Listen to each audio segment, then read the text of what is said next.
Being a tech journalist, PRs play a pretty pivotal role in what we do. I do reviews, which means I'm pretty much at their mercy about when I get the toy to play with. The bigger thing about tech journalism, though, that it separates it is that there's a bit of give and take, because obviously, being reviewers, we also offer our opinion, which obviously leads to the threat of blacklisting, which you don't really get in other places like politics. In terms of whether it's a positive thing, I don't really think it's avoidable because of the nature of product cycles and company releases. With V3 in particular, where we do a lot of enterprise space and security software, it's one of those things where you can't avoid dealing with the PRs because they're sensitive topics by nature, and pretty much any company before they speak to you will have got their ducks in order and got their story straight.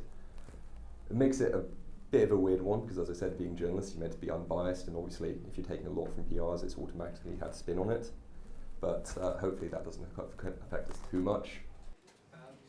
The main thing that we want with an interview is to have somebody who has something to say. So if they're just going to regurgitate Gartner statistics or basically repeat a press release we've been sent, we're not too interested in that, which is why we prefer to tend to talk to people with a bit more of a technical angle at V3. So we prefer CTOs, CIOs, people like that, because they generally have a more overarching view of what's going on in the industry, and at the same time are senior enough that they can basically say what they want without having to worry too much.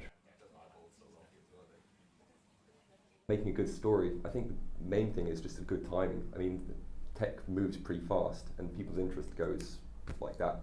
So covering security and devices, my attention is constantly being drawn to, what was the last data breach, what was the last big release, and it's really just managing to sort of ride one of those waves and actually get a good angle and find out a bit more detail.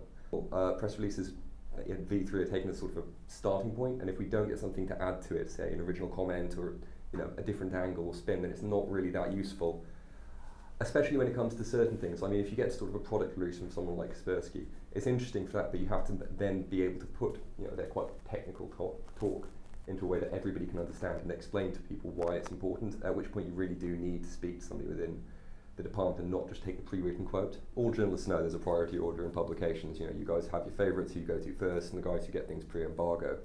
We understand that, we don't mind it. The big bugbear we hate is when people lie to us and they forget that journalists do actually talk to each other, and we see the guys at the events pretty much all the time.